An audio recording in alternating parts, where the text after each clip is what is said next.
they're already decorated, so the children decided to decorate more trees.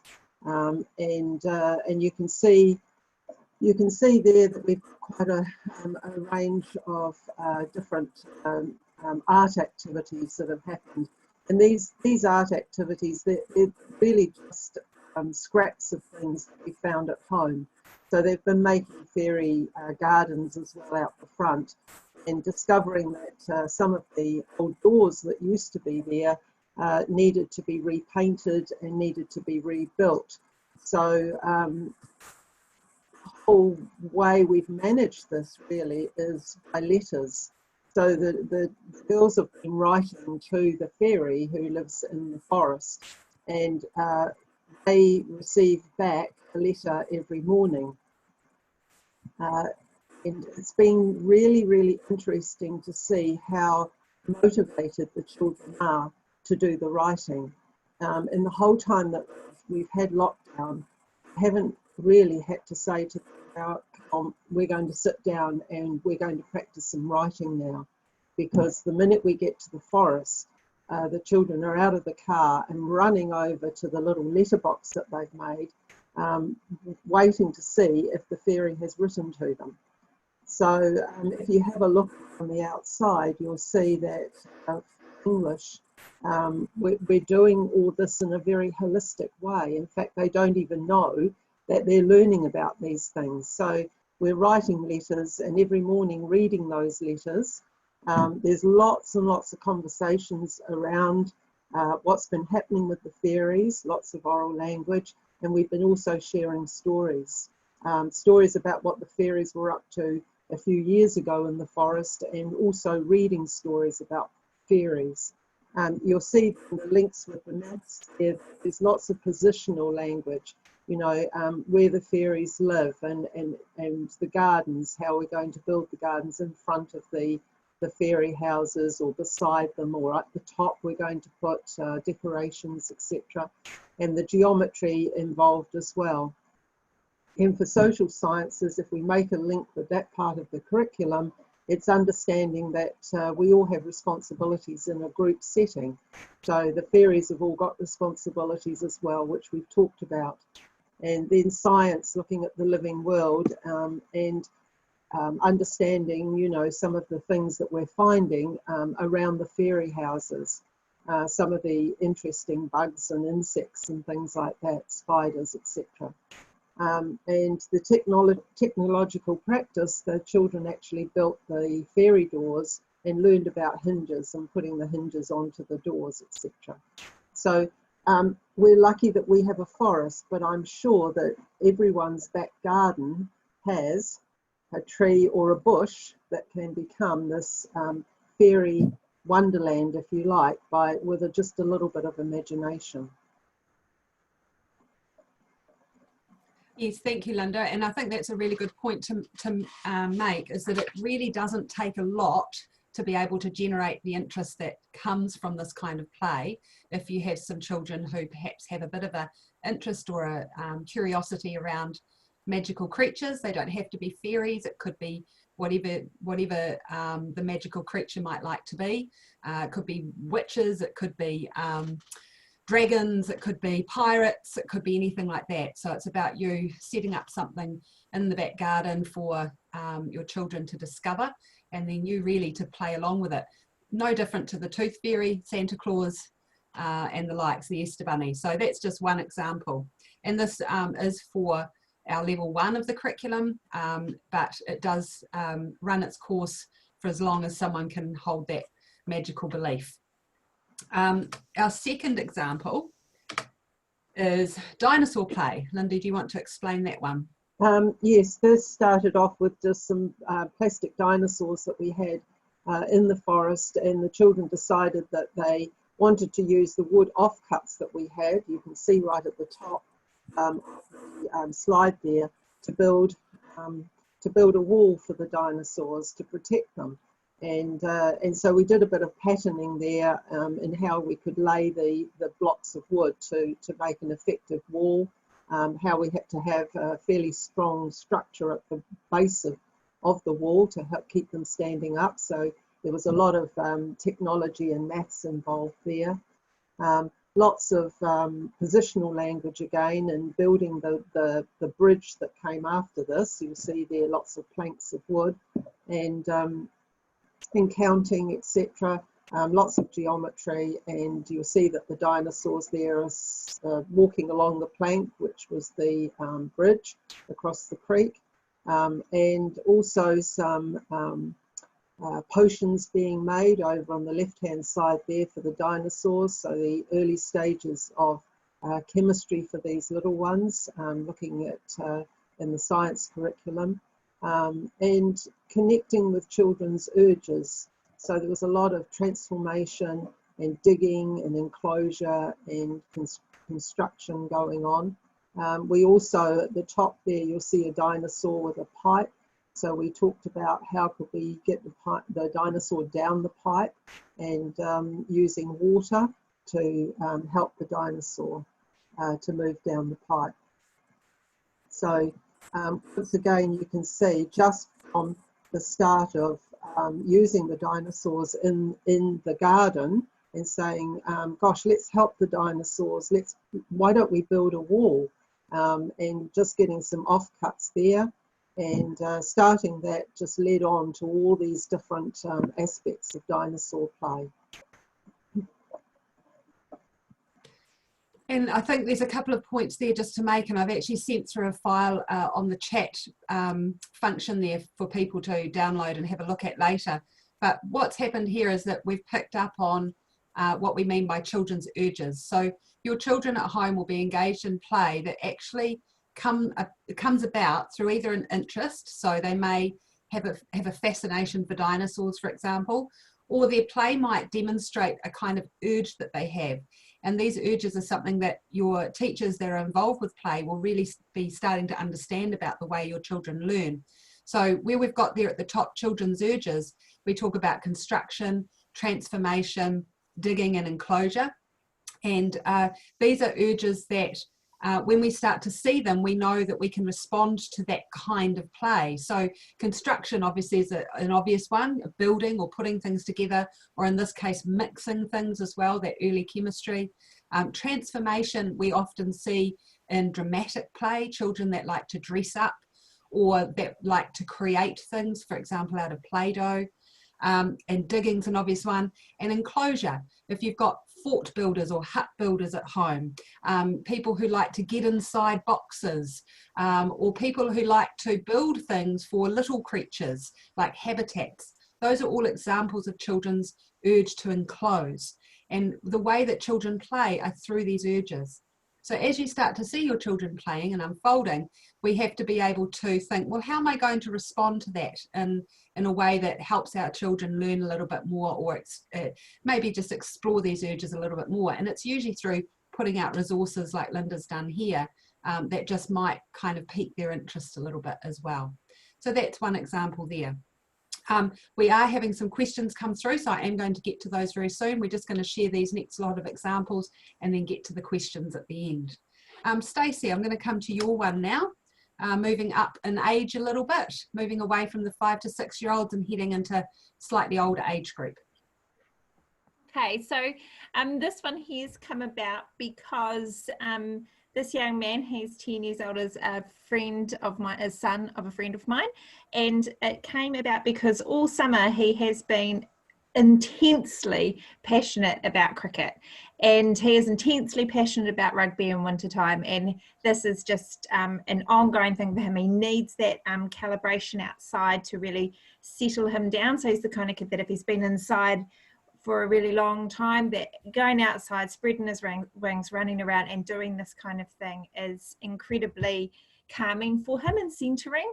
And he has just managed to fine-tune his bowling skills incredibly. And it's really exciting for everyone to see the amount of progress that he's made. And the reason I found this so interesting was his mum came to me and said during this lockdown, Stace, what am I going to do with my son? He's a twin, and his twin sister is quite happy to sit down and do the teacher-directed stuff that's coming from home for lockdown. However, this young man she said, oh, it's going to be a compromise here because he just doesn't understand why he's inside doing this when he could be outside doing cricket. And so the biggest thing that for her and I to work on was that this is actually learning, and it's learning across our curriculum, but it's also learning because we know he's learned, right? We know that he's got a really healthy, happy body and mindset, but his bowling has improved immensely, and the chat that goes with the bowling is immense. So for those of you at home with children that this may be ringing true for, everything that this young man talks about is cricket, and he's into commentating, he's got all of the vocab. I no longer know what he is talking about when he talks about cricket. And so we sat down and had a look at what some of the learning was for this young man, and actually this is at the level of the curriculum that for a 9-year-old, he's turning 10 very shortly, should be working on. And so I picked out the major ones. As you would have seen from the examples that Linda has shared, there are lots of links. However, this young man, first and foremost, health and PE, okay? And it's the repetition that he goes at it for. And this is a really key thing to learn about kids when they're playing in play, and learning through play, is that type of repetition is what we're after, because every time they're tweaking it a little bit and they are just improving that little bit more, and challenging themselves. And that's what we know that we want our learners to do. We want them to have a goal, challenge themselves and work at it until they see that they are achieving. So when we look at the teacher speak for level 2 and level 3, basically his bowling got far more complex. He was able to talk about it a lot more. He was able to link the sequence of movement into a decent bowl, okay, which is probably why I still can't do it, because I have not been able to link the specific skills involved to make a great bowl. However, this young man can. He can also tell you whether he's spinning it, whether it's a silly mid-on, or all of those other things that he talks about that I tune out. And then he decided when he was doing this, and you'll see the bottom right-hand corner, he's just out there with Dad playing cricket. And the biggest thing that his mum said to him and his mum and I spoke about was actually children don't just learn between 9 and 3. They don't learn because we've decided they should learn now. They learn all the time. It doesn't turn off. But the same thing for us, in actual fact, we're learning and acquiring new knowledge all the time. And so he's been learning this for ages, and every time Dad's out there just bowling the ball to him, it is a massive learning opportunity, and what he can do is being really valued, and the conversations are immense. However, he decided that he wanted to be able to know how fast he was bowling, because he'd been watching cricket and he knew that you should be able to figure out how fast you're going. So they did a big look up on the internet to see how they could figure that out, and they practiced measuring the length and measuring time, and as it turned out, they haven't figured it out, but it doesn't matter, because he's had at this time huge amount of attention, huge amount of practice, and he's picked up some really key maths measurement techniques. Also, the probability. So they talked about the chance. What are the chance of things happening and the probability that happens in cricket? And a lot of that was informal conversation that they didn't realise was so important to this young man until he starts turning around and delivering it back to them. So I think as we go through this, should be thinking to yourself, actually, yeah, the kids have been doing that for ages, right? That's how 3-year-olds learn conversation. It's how all of our preschoolers and toddlers have got ready in through all of their stages. It's just that connection with people and challenging themselves, space, attention, all of that kind of thing. And it's coming through for this young man at 9 and 10 years old. There's some key things that I wanted to point out. And then what he decided he was going to do when the homeschooling came round was he could share it. He could share what he'd been working on, because he wasn't so keen on doing a few of the things that came through for the homeschooling. So lucky between home and school, there was communication that happened whereby this young man is negotiating and compromising, and there's a few things that he has to do for school. And however, as long as he can share what he's been doing with his play, this is how he can do his learning as well. So the school's been really challenged on this, and it's coming along great guns. And so I don't know if your kids are at home right into TikTok or videoing themselves, all of that kind of thing, but he's decided that his cricket's making it up there, and he's making some little videos about his technique, and so he can chat to somebody else now about his cricket commentary skills and things. So I guess it was just that kind of idea that it came from backyard cricket, so it's kind of doable. It wasn't high on any kind of special resourcing or anything like that that hasn't been used in backyard cricket forever. So that's probably that one in a nutshell. Thanks, Stacey. I just wonder whether he could be a contender for the One News home at sport section, where he could be taking over Andrew Saville's job. That might be quite useful. I'm sure it would be featured. There's definitely been some amazing play going on there. If you haven't caught that segment of the sports broadcast, I think it's really showing how play is coming to the fore at home when we can't get our fix of more professional sport. So that's definitely an example of some great play. So thank you for that. And as you can see, again, our kids are getting older. There's still that play going on. It's obvious. Most of the time it's right in front of us, and we don't realise that the connections to the learning is happening all the time. So really useful just to think about even just our backyard cricket. I wanted to share something of mine that I have been working on with my kids at home at the moment, and I have a 10-year-old and a 13-year-old at home, and they have been playing funnily enough all their lives so far, and we don't discourage it any less as they get older. But I did pose a bit of a problem to them, and I think as children get older, this is the sort of invitation to play that we can provide for our older children to help them think about using their skills that they're developing, using their ideas, starting to be able to centre themselves in the world, find out what's going on and what their thoughts are and things about it, as well as this idea of coming up with some creative and new ways to respond. And all I did at the very start of this whole challenge, and I frame it as a challenge for older kids. I say, look, I might have a bit of a challenge for you.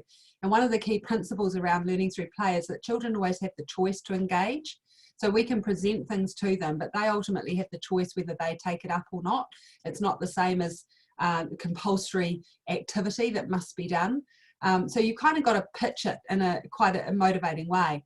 And so I find the word challenge usually starts to create a bit of interest.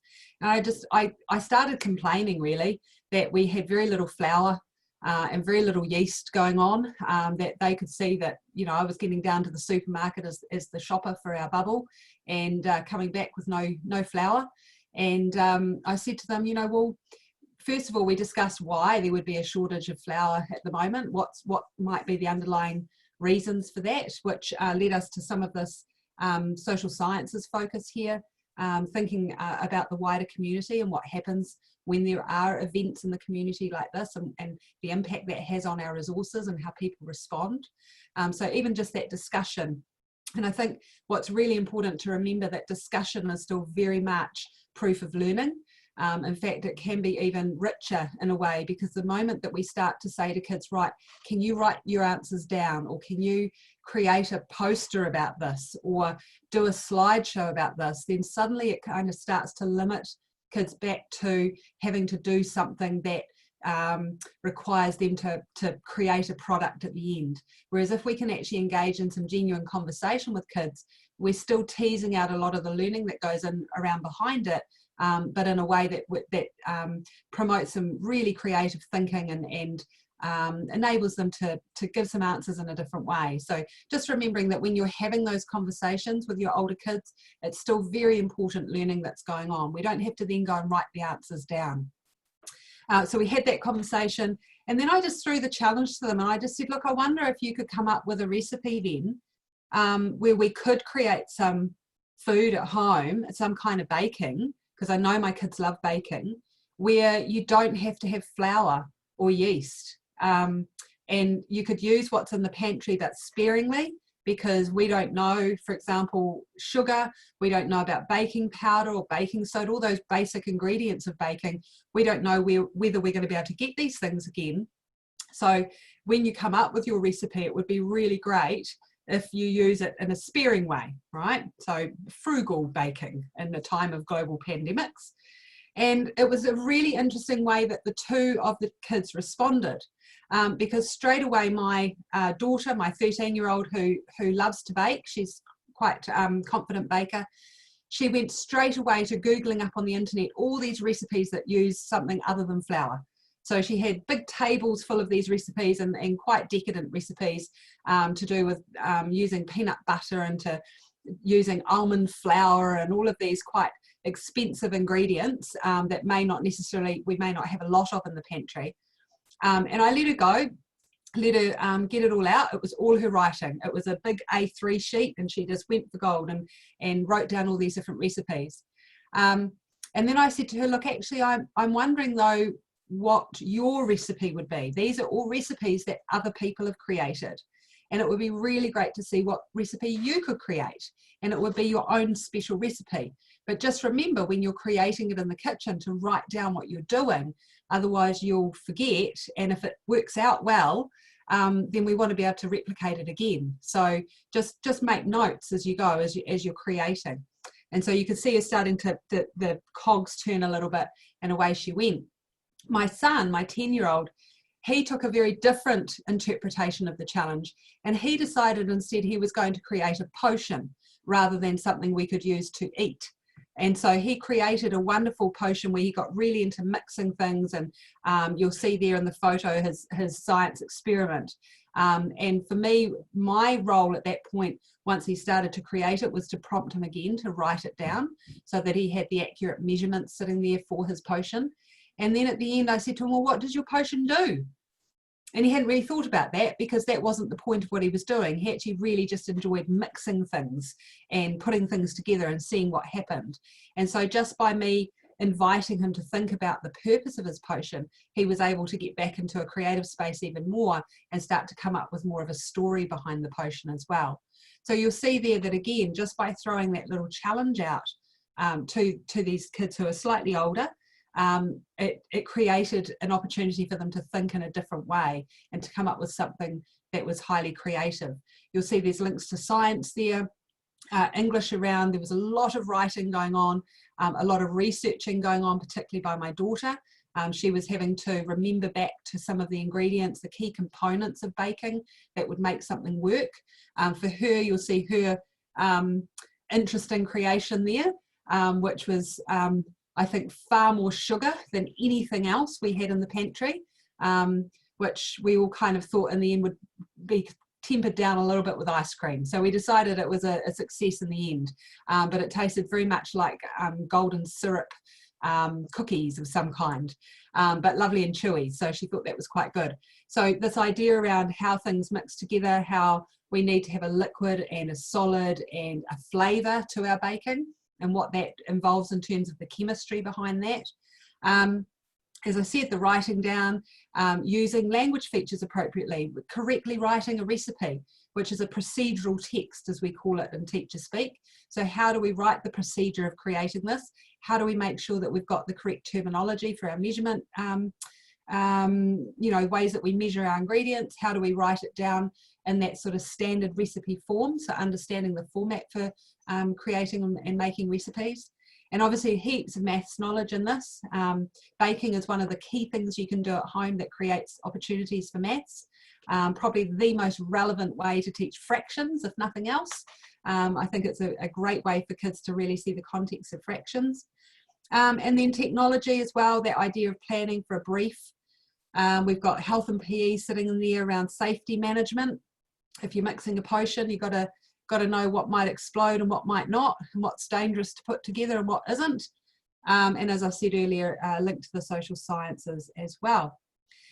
So that's one example. The other thing I wanted to show you is a little bit of a way that we can challenge some of our older kids to do some self-directed learning. So this is particularly for those who perhaps are working from home and have our kids who you want to give them a bit of a challenge so they can start to manage themselves a little bit more independently while you try and get some work done.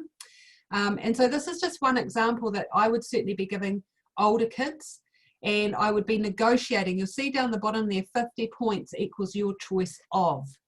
And I'd be negotiating what the 50 points would lead to of some kind of reward. And that's entirely up to you and your family about what that might look like.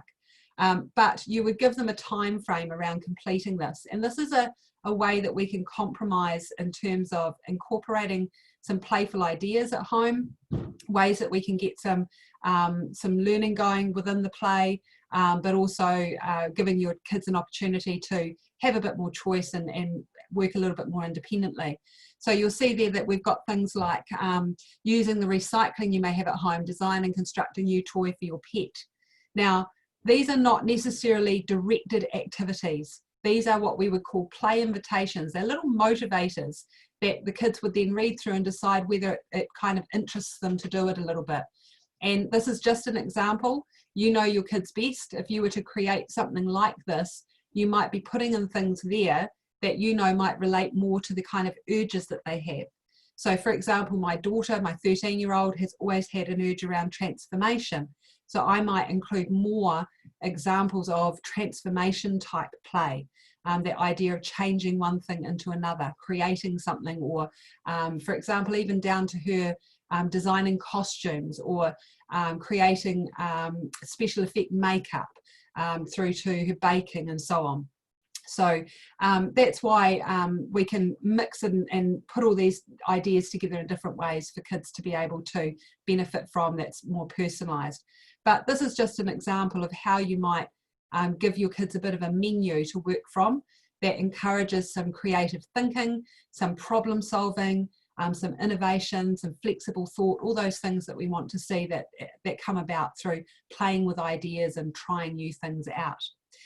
We're just having a couple of questions from people about accessing this, and yes, this is being recorded at the moment, and I'll put a copy up of this on our Facebook page afterwards that you can download for yourselves as well, so you don't need to madly write it all down. So these are just some examples for you to have a little look at and see what might fit for your kids. What I want to do now is just go into some of our questions that we've got in the last 20 minutes of this meeting. So the first, a number of questions that we've been receiving is, how do we balance the expectations from school coming home with trying to enable opportunities for our children to play and being able to get our kids to have that time to play? I don't know whether Linda or Stacey, you'd like to take this at all? Well, there's some expectations that have come through for my grandchildren from their school, like a weekly plan that's come through. And because the girls have been so busy with their play in the morning, and we've been weaving through the literacy and numeracy as part of their play, we have been in contact with the school, with the teacher, and explained how we're doing this. And the teacher's been absolutely fine about not actually following in a prescriptive way the work that has come through. And I think we have to realise that teachers are doing this to support parents in ways that they can help their children.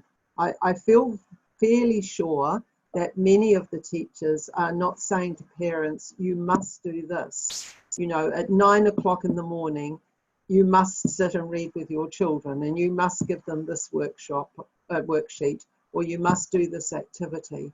I think we would all, first of all, put children's well-being and happiness and at first, before imposing all these sort of tasks on them if they're really not feeling like it, and also if you're not feeling like it. So I don't think we need to be bound entirely by the sorts of things that are being sent home, and I don't think that's the intention of the school.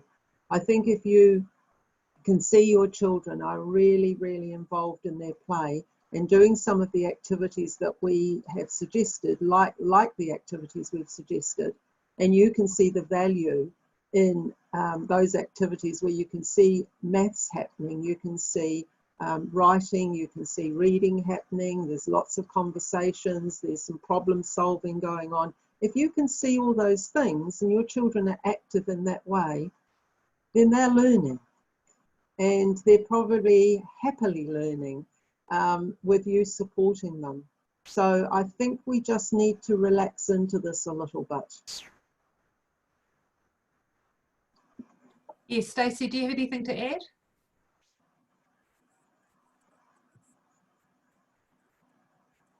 No? Okay. Sorry, I No, just that's okay. slipped off the internet. It's okay. I don't know that I caught all of it in the end. I'm sorry, Linda. No, That was okay. but I can, just wanted yeah. to co-talk on what you were saying around the whole thing that teachers and schools have been working so hard to do for such a long time is to try and create a relationship between home and school. And now's the perfect opportunity for that to be such an authentic process, right? Because it's so different to how it's been before. So I think keeping those lines of communication open when it comes to balancing this stuff out and seeing that as being something that in the big picture of things we're trying to achieve is really important. Yeah, and I guess really one of the questions we also received through email was about working with things like schedules and things like that at home, and I think that for many parents there's an initial panic that we would have to run school at home and sort of, you know, almost have the bell go by 9 and have people sitting down and it looking like reading time and maths time and things like that. And what we're saying, and I know certainly the schools that we work to support will say the same thing, that school at home is not what needs to happen right now for any age of our kids. That we do that idea around running that tight ship isn't necessarily in the best interest for our children. However, it is useful for you to have some routines in place so that the kids know what's happening each day, and that's really important. And one of the things that you can do regularly to support children's literacy is read to them. If you can find the time in your day, even if it's at bedtime, if it's at 6 in the morning, if you've got early risers, or whatever time, it doesn't matter. Reading learning happens at any time, not just between 9 and 3. If you can find that time to read to your kids as much as possible, then you will be supporting their literacy development.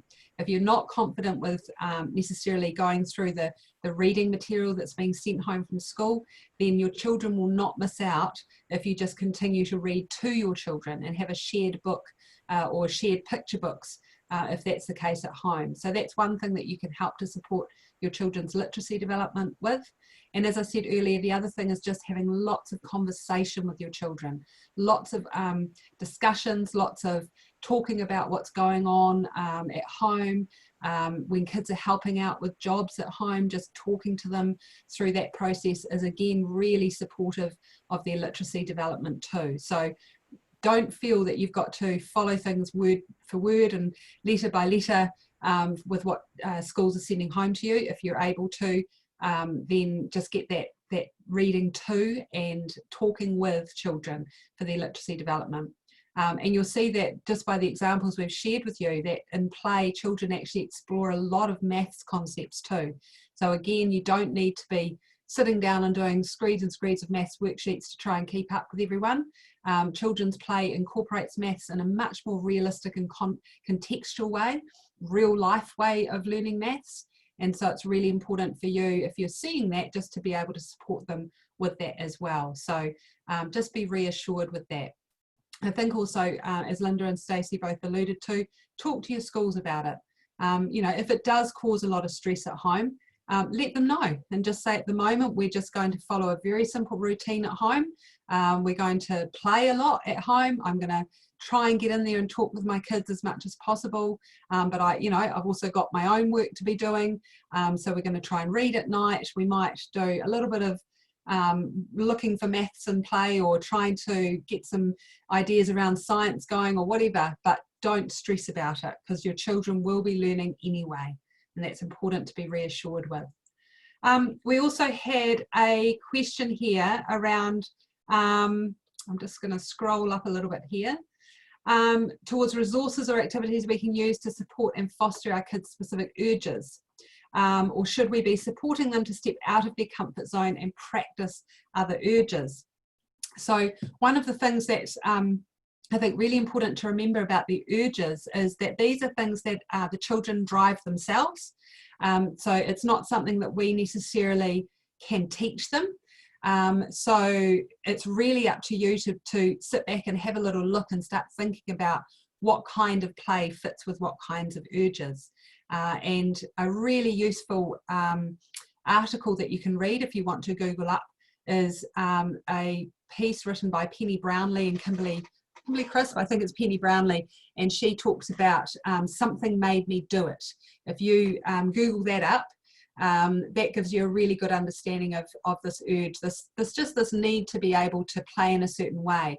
A really good example of this is often for many of us as kids, if we've got on a swing, for example, and the idea of swinging really, really far and wide and then just tipping ourselves backwards as we go, and that feeling of going over backwards as we're swinging is one example of a kind of urge that we have. We don't really think why we're doing it. We don't have a particular reason.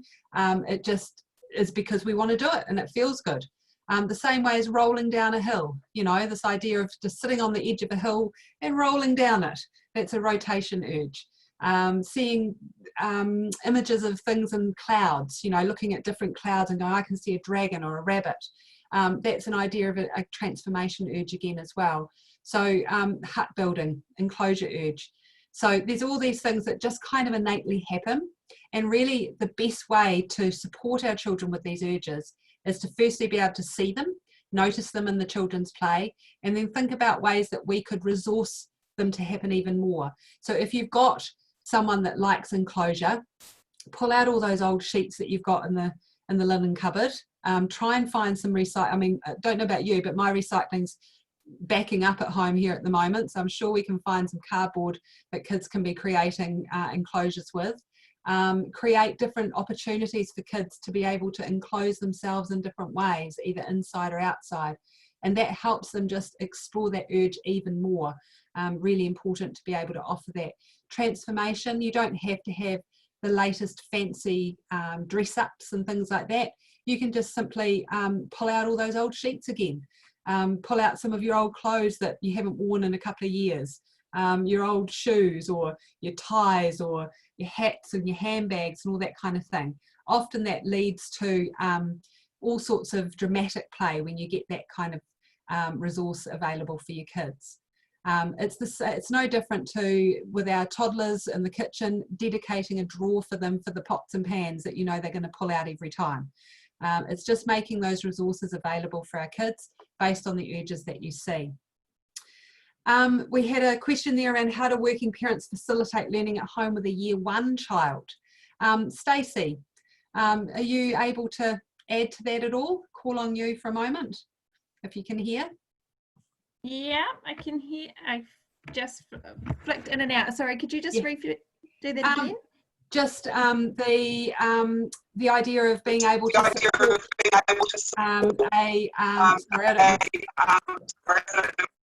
what's going on with our sound here.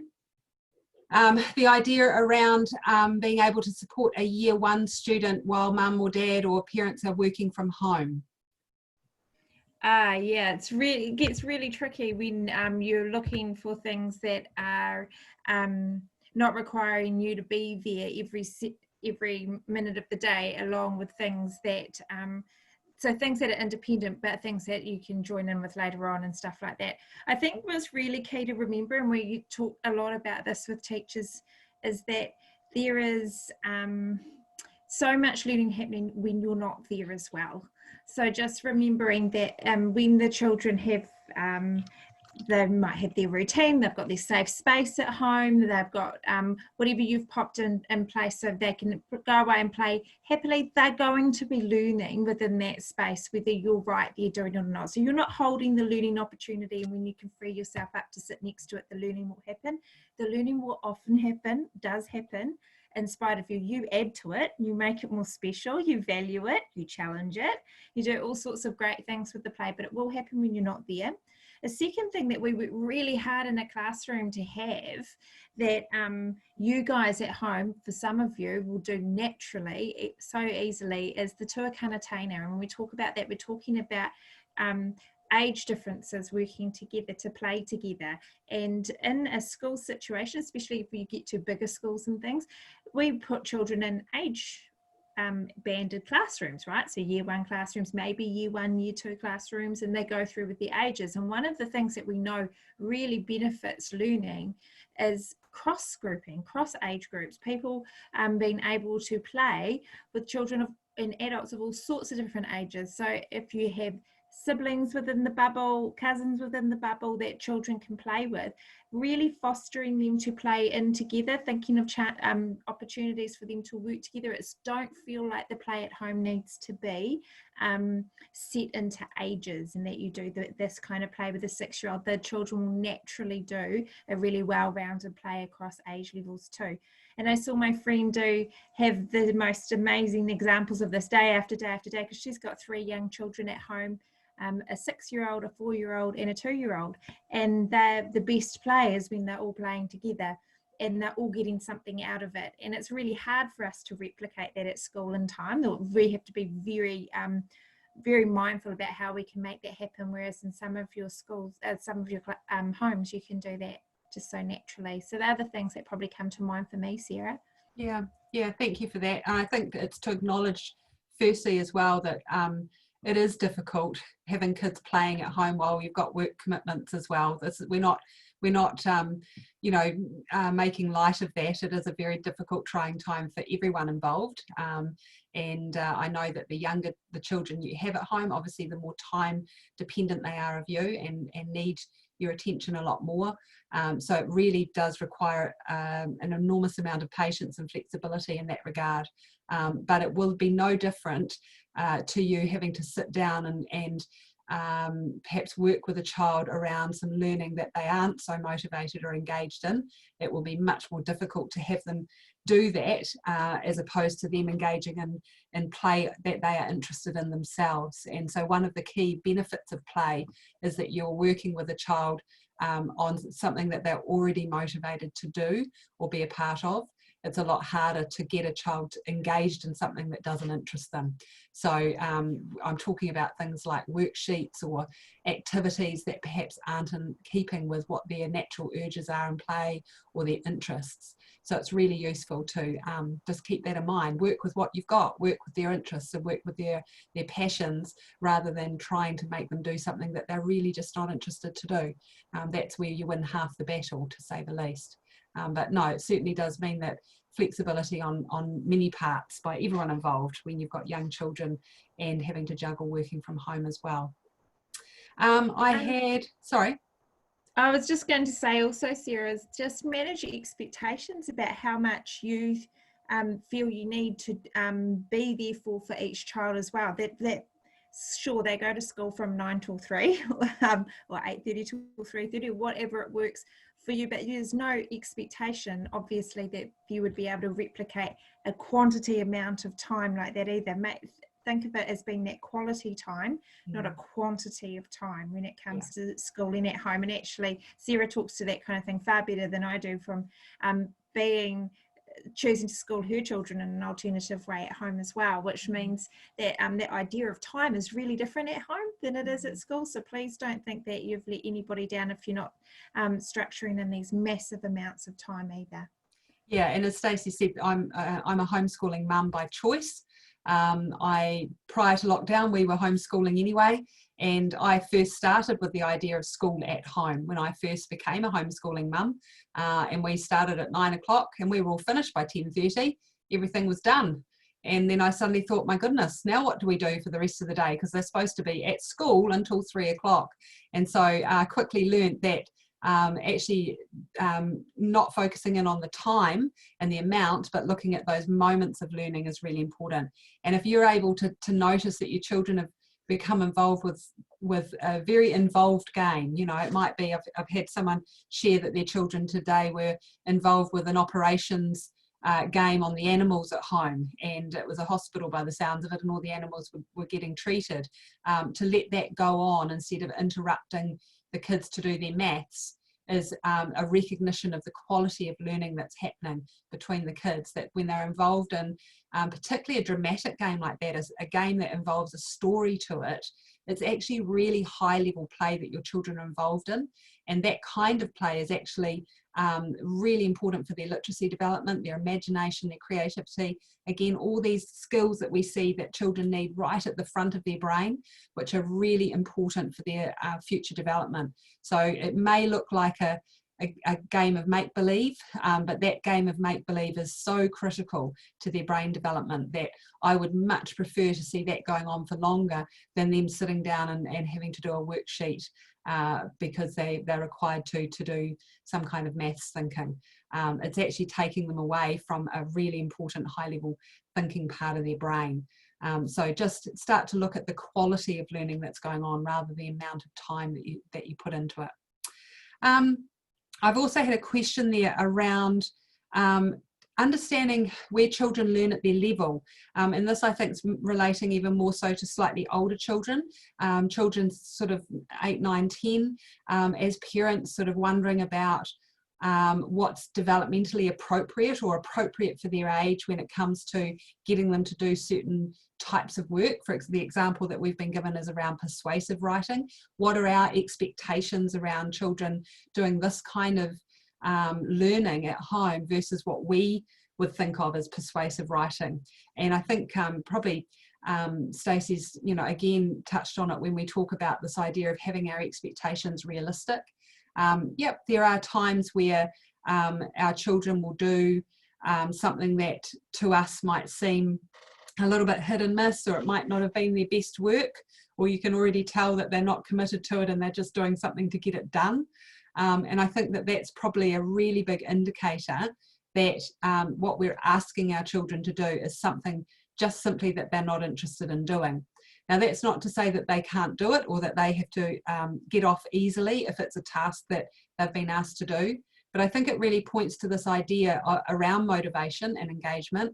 And when we have our children engaged with something that is motivating to them, they will put much more effort into it than if they are not motivated to do it. It sounds really simple, but it's actually a really good premise to how we learn in general. If you think about it in your own work situation, I'm sure there's things at work that you perhaps don't necessarily find particularly interesting or satisfying to do, and you've got to get it done. It's just part of the job. You've got to do it, but you may not do it with 150% as opposed to something that you're really quite passionate about doing. And this is what we have to remember with our kids and how they learn, is the more opportunities we can use their passions and use their interests and their urges to support their learning, the more motivated and engaged they will be. It's not to say that they don't have to do things that they don't want to do, because that's life, and we do have to face those things at times, but it's about trying to find a balance or a leverage, I suppose, for them to understand that you get these things done you don't want to do, and it means you get to do the things you do want to do. And so creating much more opportunity for kids to be able to engage in their passions and their interests for longer periods of time, so that they can understand that we get through the stuff that's not so interesting, so we get time to do the things we want to do. So that's just something to bear in mind as well. It's really important that we give our children as much opportunity as possible to engage in the things that create passion and excitement for them, and then the learning is going to be much more richer for it, and their involvement will be much more into it as well. I'm just wrapping up some of the last questions that we've been receiving here. I had a question here. My son is 5.5 and has 2 current big interests, which they're seeing in his play and his drawing. They revolve around go-karts and circus.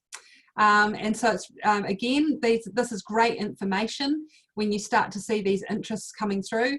If we've got a passion around go-karts, the urge that sits behind that is transportation. It could be, if he's into the making of go-karts, it could be construction. It could be a little bit of enclosure if he likes to get inside and race. And so these are the urges that tell us what kind of play he's into. And so where we can start to go with the go-karts is thinking about maybe creating a go-kart of our own if we're lucky enough to have access to that in sort of a life-size way.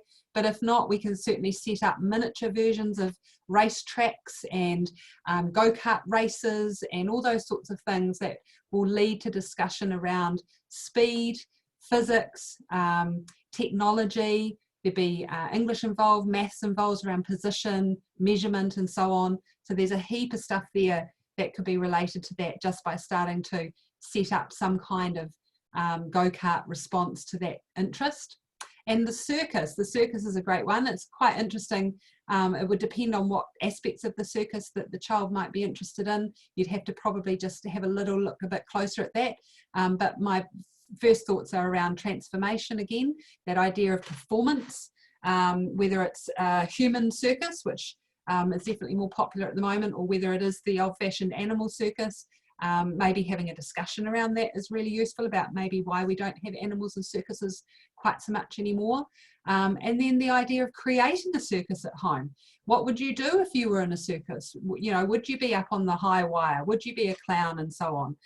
So it's really important to be able to just tease that out a little bit, and then try as much as you can in opening up the opportunity for kids to play these interests as much as they can, be these interests, and the learning comes from that.